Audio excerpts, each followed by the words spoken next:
प्रार्थना है, आप इस पूरे साल भर में अगर आप उसको करते हैं तो आप आपके जीवन में अद्भुत बदलाव को देखेंगे।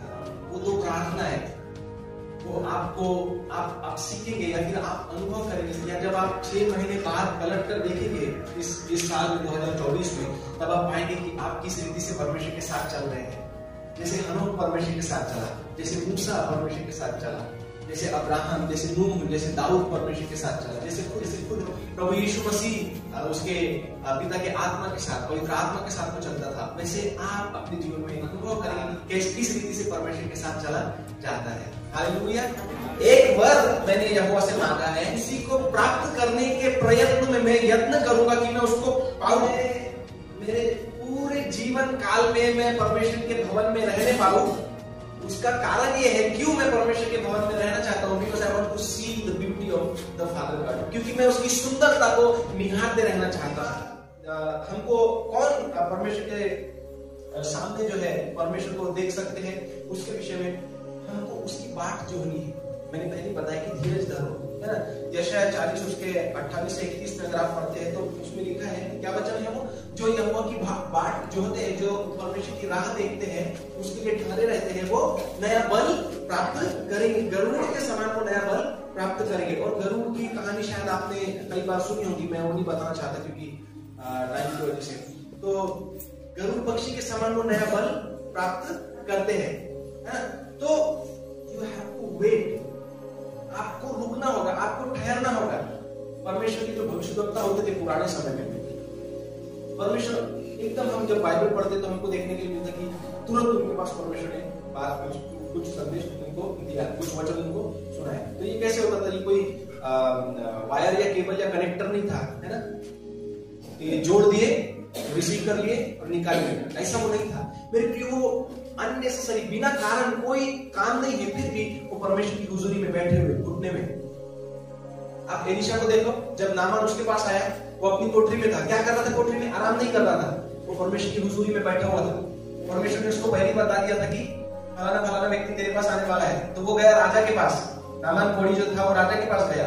तो ये बात एलीशा को पता चली और एलीशा ने अपने दास को भेजा कि अरे वाह, जो आया है तुम्हारे पास व्यक्ति, वो उसको इधर भेजो। वो भविष्यवक्ता के पास आया है, एक्चुअली वो गलती से इधर आया। उसको ऐसा लगा कि राजा के पास फरमान लिख के भेजेंगे तो वो तुम्हारे पास भेजेगा, इसको डायरेक्ट इधर भेजो। तो वो जब आया, नामान उसके सामने उसके पास आया, तो वो निकल कर आया भी नहीं। परमेश्वर की हुजूरी उसने नहीं छोड़ी कि वो उसके सर पर हाथ रखे और तेल लगाए और प्रार्थना करे और यहोवा के नाम से उसको आशीष दे। ऐसा कुछ भी उसने नहीं किया। उसने बोला कि बाबा रे, परमेश्वर ने बोला कि जा वो यरदन नदी में 7 बार डुबकी लगा, तू पहले के समान हो जाएगा। तो मुझको कुछ करने की जरूरत नहीं, मैं यही ठीक हूँ परमेश्वर की हुजूरी में। मैं जो उसकी महिमा को निहार रहा हूँ, ये मेरे लिए ये मेरी जगह है, यही मेरा काम है, तू तेरा काम कर। हालेलुया। तो पुराने समय में जो भविष्यवक्ता होते थे, वो परमेश्वर के वचन जो प्राप्त करते थे, तो वो ऐसे ही नहीं मिलता था कि उनके ऊपर भविष्यवक्ता का अभिषेक है, इसलिए परमेश्वर को उनको दे देगा। वो परमेश्वर की हुजूरी में बैठे रहते, उनका काम था, वो राह देखते थे परमेश्वर की, उसकी उपस्थिति की राह को देखते थे। आप प्रभु यीशु मसीह को देखो, आप मूसा को देखो। अगर आप मूसा के विषय में पढ़ते हैं तो जब वो बुरे पर्वत पर चढ़ा तो उसको 6 दिन तक राह देखनी पड़ी। कितने दिन? हेलो, 6 दिन तक वो राह देखता रहा। परमेश्वर की उपस्थिति थी वहां पर, महिमा का बादल छाया हुआ था। वो महिमा के बादल में इंटर किया और वहां पर घुटनों पे जाकर बैठ गया और 6 दिन तक परमेश्वर ने कुछ बात नहीं की। पढ़ो, बाइबल में है। 7वें दिन परमेश्वर ने उससे बातें करना शुरू की। सोचो, 6 दिन मूसा राह देखता रहा। हमारा प्रभु यीशु मसीह जब वो प्रार्थना करेगा, वो क्या प्रार्थना करता है? उसको कोई मतलब नहीं प्रार्थना से। प्रभु यीशु मसीह को कि प्रभु मैं यहाँ इस गांव में जाऊंगा तो ऐसा हो। वो हमारे समान विचारधारा वाला व्यक्ति नहीं था प्रभु यीशु मसीह। उसको पिता के साथ संगति करनी है, बाकी क्या करना है वो बाद में देखेंगे, है ना। क्योंकि प्रभु यीशु मसीह बोलता है कि जैसा मैं देखता हूँ कि मेरा पिता करता है, मैं वैसा ही करता हूँ। तो वो आधी रात के, है ना, भोर के समय और संध्या के समय पूरी रात क्या करता था प्रभु यीशु मसीह? वो जाता था, पिता मैं आ गया तेरे पास, आपके दिन के लिए धन्यवाद, बहुत ही सुंदर अद्भुत काम तूने किए, महिमा को दे, तुम लोगों का जीवन स्पर्श कर रहा है, बचा रहा है, धन्यवाद। फिर वो बैठ जाता था और राह देखता, उसी सुंदर तक बार आप देखो ये बड़े बड़े दासों के उनके सामर्थ का रहस्य है। वो क्या करते, अपने कमरे में जाते और घुटनों में बैठ जाते, चुप रहते। क्या करते? फिर वो प्रार्थना नहीं करते, वो अन्य भाषा में नहीं प्रार्थना करेंगे। ये नहीं है कि अन्य भाषा में प्रार्थना करना जरूरी नहीं है, वो अन्य भाषा में प्रार्थना नहीं करते, वो चुप रहते। क्यों? क्योंकि परमेश्वर के वचन लिख रहे हैं कि मांगो तो दिया जाएगा, ढूंढो तो पाओगे, और खटखटाओ तो खोला जाएगा। हमको मांगना पता है, हमको ढूंढना पड़ता है, लेकिन खटखटाना क्या होता है ये हमको नहीं पता। मेरे प्रियो, खटखटाने का मतलब है परमेश्वर की हुजूरी में बैठ जाइए और सिर्फ मुंह बंद नहीं रखना, हमारे मन को भी हमको शांत करना है। और स्वर्गीय स्थान में आपकी शांति जो है बहुत जोर जोर से साउंड करती है। शांति जो है, चुप्पी जो है, बहुत बड़ा साउंड है। अगर आप किसी से झगड़ा लड़ रहे हैं, आप ही बोल रहे हो, वो अगला व्यक्ति चुप है, आपका जो है ना, आपका जो विचारधारा, आपका मन जो है वो और ज्यादा आग बबूला हो रहा है। तुम विचार रहे हो, कैसा सुनना रहे, मैं तुझसे पूछ रहा हूँ, तुझको बोल रहा हूँ, तो कुछ भी नहीं जवाब दे रहा, उसको आग लगती। और तो चुप्पी जो है, चुप रहना जो है, शांत रहना जो है, परमेश्वर की हुजूरी में खास करके शांत रहना जो है, वो आत्मिक राज्य में स्वर्ग के दरवाजे के सामने वो बहुत जोर जोर से खटखटाना है। मैं आपको बताऊं, जब आप इस तरीके से परमेश्वर के साथ पास जाना शुरू करेंगे, जब आप परमेश्वर की हुजूरी में जाके कई समय तक शांत बैठे, जब आप उसकी राह देखेंगे, आप अपने आप महिमा को देखोगे। मेरी पिछली बार जब मेरी अंकल आए थे, उनसे बात हुई, उन्होंने मुझको बोला कि कोई व्यक्ति जिनको उन्होंने अपना आत्मिक पिता बनाया था, उसने बोला कि go home, close the door and in the presence of the Father and tell him that you can do। तो उसके लिए राह देखना है, उसके राह देखना है, मैं तेरे पास रहने के लिए या फिर तेरे पास बात करने के लिए आया हूँ। तो उसने बोला कि यार आई विल डू इट, मैं करूँगा। तो वो घर गया, उसने दरवाजा बंद किया, चेयर में बैठा, घुटनों में चेयर पे बैठा, और वो शांत रहा। उसने बोला कि प्रभु आई एम हियर, मैं यहाँ तेरी उपस्थिति में मैं आया हूँ, बस। और उसने कुछ भी नहीं कहा। तो ऐसा हुआ कि 1.5 घंटा बीता, 2 घंटा बीता, 3 घंटे बीते, उसको कुछ भी अनुभव नहीं हुआ और उसको कुछ भी आवाज सुनाई नहीं थी। पूरे 3 घंटा वो शांत था। लेकिन जिस समय वो चौथे घंटे में इंटर किया, परमेश्वर की ऐसी खतरनाक महिमा उसके ऊपर उतरी। वो मुझको जब बता रहा था तो उसने बोला कि मुझको 1 घंटा लगा अपने शरीर को एडजस्ट करने के लिए, बोले तो महसूस करने के लिए। परमेश्वर की महिमा इतनी भारी थी कि वो चेयर पे से उठ नहीं पा रहा था, उसकी सिर्फ आंखें और विचार, मन काम कर रहा था। परमेश्वर की महिमा, उसकी उपस्थिति इतनी भारी थी कि वो अपना हाथ महसूस नहीं कर रहा था। उसको पूरा 1 घंटा लग गया अपने आप को एडजस्ट करने के लिए। उसके बाद उसके जीवन में ऐसे अद्भुत काम होने शुरू हो गए। एक एंजल उसको दिया गया जिसके द्वारा कई गवाहियां उसके जीवन में है, एंजल बताते हैं। सो जब आप राह देखते हैं शांत रहकर परमेश्वर की, आप परमेश्वर की अद्भुत महिमा को देखेंगे। सो ये पहली प्रार्थना है जो आपको करनी है कि प्रभु मैं एक वरदान मुझे चाहिए जिसको मैं चाहता हूं कि यत्न से ढूंढूं। वो कौन सा प्रयत्न है जो आपको करना है? आपको अपने आप को पवित्र रखना है और आपको परमेश्वर की हुजूरी में राह देखना है। ये 2 काम करने से, आप पवित्र जीवन जीने से और परमेश्वर की राह देखने से, आप ये इस बात के योग्य हो जाएंगे कि आप परमेश्वर के भवन में रहने पाए, उसके हुजूरी में रहने पाए, उसकी सुंदरता को निहारे, उसके मंदिर में ध्यान किया करें।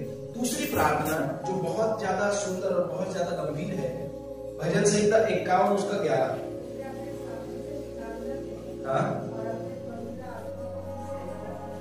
हालेलुया। दाऊद, उसको डर था। मैंने जैसे पहले बताया, दाऊद को मृत्यु से डर नहीं था, उसको शैतान से डर नहीं था, उसको उसके शत्रु से डर नहीं था, उसको किसी बात से डर नहीं था। वो कहता है कि परमेश्वर मुझे अपनी उपस्थिति से निकालना नहीं। अगर आप ये भजन संहिता का शीर्षक पढ़ते हैं, भजन संहिता 51, तो उसमें लिखा है दाऊद ने जब बत्शेबा के साथ व्यभिचार का पाप किया, उस पाप को छिपाने के लिए उसने जो खून किया, उसके लिए, उसके पाप क्षमा के लिए ये प्रार्थना वो कर रहा है। तो ये पाप करके उसके हृदय में जो पश्चाताप की भावनाएं उठ रही थी, जो उसका अंतःकरण खेदित हो गया था कि मैंने कैसे अपने प्रभु को मैंने खेदित किया, दुखाया है, वो तड़प कर ये प्रार्थना करते हैं कि प्रभु मुझे अपनी उपस्थिति से निकालना दे और तेरा पवित्र आत्मा मुझसे अलग न कर। मैं आपको बताऊं, जब ये वचन से प्रभु ने मुझसे बातें की और मैं ये प्रार्थना करने लगा, मैं बहुत बार रोया। सिर्फ मैंने प्रभु से कहा, प्रभु ये विचार, ये सोचकर भी डर लगता है कि तेरा पवित्र आत्मा मुझको छोड़कर चला जाए। ये बोल बोलकर मैंने खूब रोया परमेश्वर की उपस्थिति। मैंने प्रभु से कहा, प्रभु मेरे जीवन की सुखद कोई भी वस्तु चले जाए, तेरा पवित्र आत्मा मुझसे तो अलग न कर। और मैंने ये प्रार्थना करके कई बार रोया भी हूँ, मैं आपको सच बता रहा हूँ। और मैं ये प्रार्थना अभी भी नहीं करता हूँ कि मुझको अपनी उपस्थिति से निकालना दे। इसके बजाय मैं ये प्रार्थना करता हूँ, प्रभु रिस्टोर मी योर प्रेजेंस, मुझको अपनी उपस्थिति में पुनः स्थापित कर। आप लोगों ने शायद सुना होगा, मैंने चर्च के लिए ये प्रार्थना की, प्रभु हमें तेरी, हमारी कलीसिया को, हम लोगों को अपनी उपस्थिति में पुनः स्थापित कर। तेरी सुंदर उपस्थिति से हमें निकालना दे और तेरा भला आत्मा हमें छोड़कर न जाए। हालेलुया। सो मुझे बताइए, ये सवाल उठता है कि क्या इस नए नियम के युग में पवित्र आत्मा हमको छोड़कर जाता है? हेलो, क्या पवित्र आत्मा हमको छोड़कर जाता है? आप गलत हैं। पवित्र आत्मा आपको छोड़कर जाता है। ये बहुत गंभीर है, इसको ध्यान से सुनना। हेलो, जितने लोगों ने बोला कि नहीं पवित्र आत्मा छोड़कर नहीं जाता, आप गलत है। आपको प्रॉब्लम हो गई होगी आपके माइंड में, इसलिए आप ध्यान से सुनिए कि आज भी पवित्र आत्मा उनको छोड़कर जाता है। अच्छा, मैं आपको पिछला याद दिला दूं, पुराने नियम में शमशोन के ऊपर परमेश्वर का आत्मा था और परमेश्वर के नियम में उसके वचन में लिखा है कि फलिश्ती जो लोग हैं, खतना रहित जो जाति है, उनकी स्त्रियों से शादी नहीं करनी है। और शमशोन को परमेश्वर की आज्ञा के विरोध में उसको लड़की पसंद आई, उसको उसी से प्यार है, उसको प्रभु से ज्यादा, परमेश्वर पिता से ज्यादा उसको उस लड़की से प्यार है। तो वो उसके माता पिता को कन्विंस करता है कि मुझको फलिश्ती लड़की से शादी करनी है ना। आप उसकी स्टोरी जानते हैं, उसने उससे शादी किया, उसको बाद में दलीला भी पसंद आ गई, है ना। और फलिश्तियों ने दलीला के द्वारा शमशोन का जो भेद है, उसकी सामर्थ्य रहस्य वो जान लिया, है ना। उसके सिर के बाल कटवा दिए और फिर वो निर्बल हो गया। वहां पे लिखा है कि यहोवा का आत्मा उसको छोड़कर चला गया। हेलो, पुराने समय में परमेश्वर का आत्मा छोड़कर चला जाता है। शाऊल राजा, उसने परमेश्वर के विरुद्ध में काम किया और परमेश्वर का आत्मा उसके पास से छोड़कर चला गया। अगर आपको रेफरेंस चाहिए, जिन लोगों को चाहिए उन लोगों के लिए मैं देता हूँ। शमशोन के लिए न्यायियों की पुस्तक उसका 16 अध्याय वचन 19-20 और शाऊल राजा के लिए आपको मिलेगा पहला शमूएल उसका 16 अध्याय वचन 14। वहां पर स्पेसिफिक बताया गया है कि परमेश्वर का आत्मा शाऊल राजा को छोड़कर चला गया था और एक दुष्ट आत्मा शाऊल राजा के ऊपर परमेश्वर की ओर से आ गया था, वो उसको सताता था, है ना। और शमशोन के विषय में भी वहां पर लिखा है। सो क्या आज ये सवाल था कि क्या नए नियम के अनुसार पवित्र आत्मा हमको छोड़कर जाता है? एक टाइम था जब मैं भी विचार करता था कि परमेश्वर के वचन में लिखा है कि तुम पवित्र आत्मा के मंदिर हो और पवित्र आत्मा तुम में बसा हुआ है और तुम अपने नहीं हो। इसका मतलब मैं सोचता था कि अरे प्रभु ने जो वादा किया है कि मैं तुझे कभी ना छोड़ूंगा और मैं तुझे कभी नहीं त्यागूंगा, इसका मतलब चाहे कुछ भी हो जाए, है ना, चाहे कुछ भी हो जाए प्रभु हमको नहीं छोड़ेगा। मेरे प्रियो, वो एक साइड है सिक्के की, एक पहलू के लिए वो ठीक है।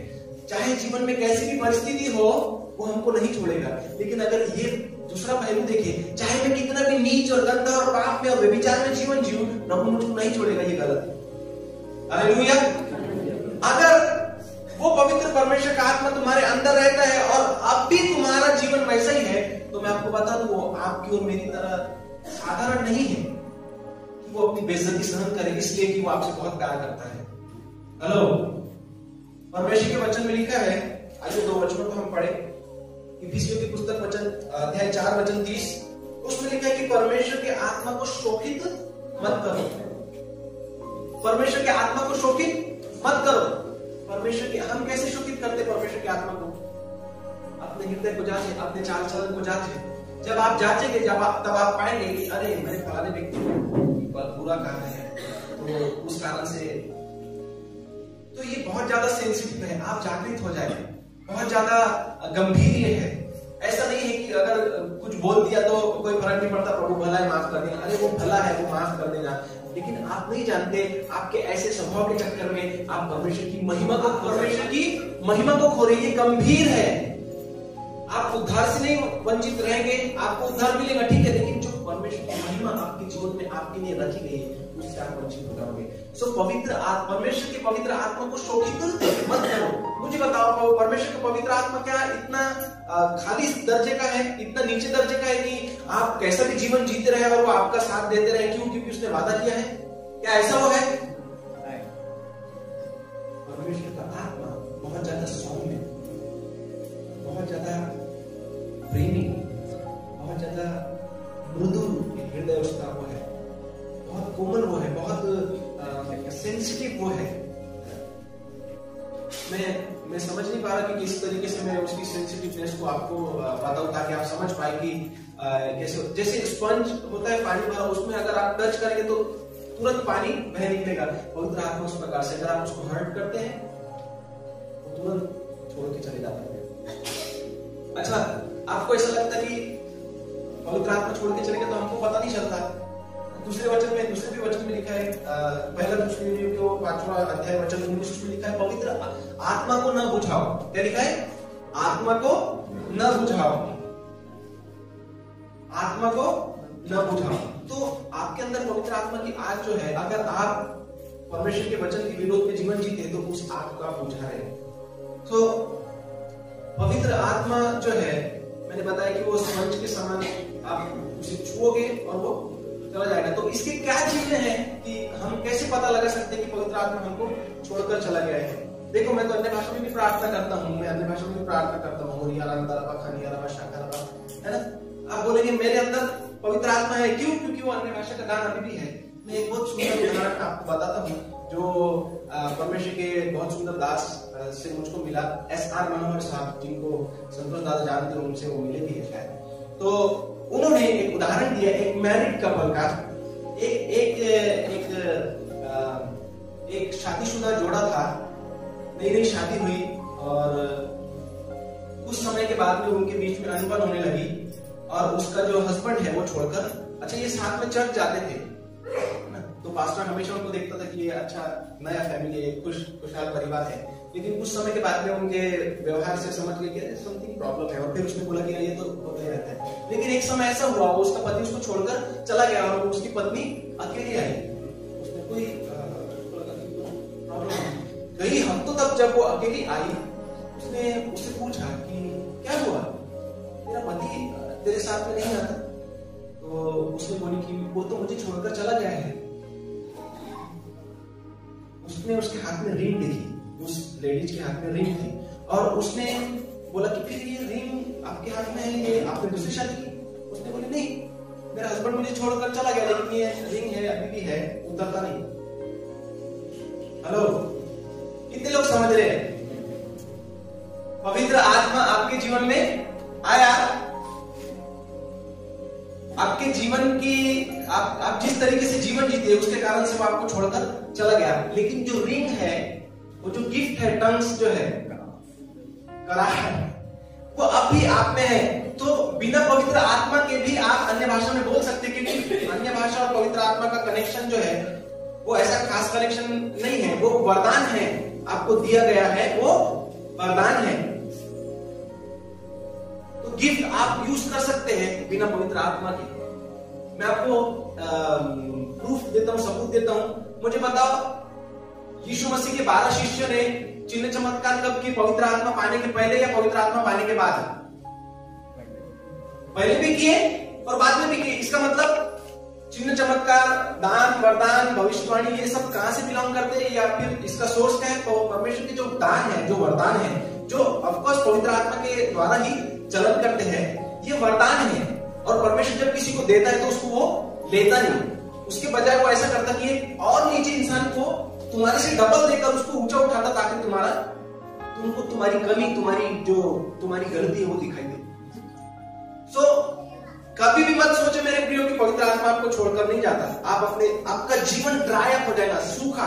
आप कितना ही प्रार्थना कर लो, आप कितनी भक्ति कर लो, परमेश्वर की उपस्थिति में आपको उसका स्पर्श अनुभव नहीं होता। आपको वो जीवित पना जो है आपके अंदर वो अनुभव नहीं होता। आपको आग नहीं अनुभव होती। फिर एक थॉट आता है कि वी हैव टू रिपेंट, है ना, हमको पश्चाताप करने की जरूरत है। रे बाबा, हम कहीं ना कहीं चूक गए और परमेश्वर का आत्मा छोड़कर चला गया। हम इतनी प्रार्थना कर रहे, इतना गीत गा रहे, इतनी आराधना कर रहे, इतना जोर जोर से हालेलुया बोल रहे, कोई फर्क नहीं पड़ रहा। कुछ परमेश्वर की उपस्थिति अनुभव, कोई स्पर्श नहीं हो रहा। क्या कारण है? रिंग है अभी भी, रिंग अभी भी है, लेकिन जो व्यक्ति है जिसने रिंग डाला है वो छोड़कर चला गया। भैया, उसको मनाओ, उसको वापिस बुलाओ। आपको ये प्रार्थना, ये बहुत गहरा है। ये प्रार्थना तब नहीं करनी है जब हमने कुछ पाप किया है ना, कि प्रभु मुझे अपनी उपस्थिति से निकालना दे और तेरा पवित्र आत्मा मेरे जीवन से अलग न कर। ये तभी मत कीजिए जब आपने पाप किया हो। आप निरंतर कीजिए मेरे प्रियो। मुझे बताओ कितने लोग ये प्रार्थना करते थे, यीशु मसीह ने सिखाई। प्रभु यीशु मसीह ने बोला कि प्रार्थना करो कि परीक्षा में न पड़े। कितने लोग करते ये प्रार्थना?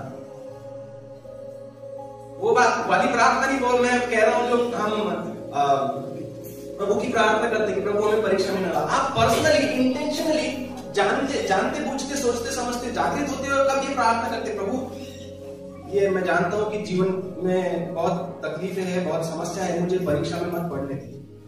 मैं आपको बताऊं, मैं इंकरेज करना चाहता हूं आपको। मैंने कई बार जब मुझको ऐसा लगता है कि परीक्षाओं में गिरना की संभावना है तो नहीं गिरना चाहिए, इसलिए मैं प्रार्थना करता हूँ कि मैं परीक्षा में न पढ़ूं। तो वैसे ही हमको ये प्रार्थना तब नहीं करनी जब हम पाप की।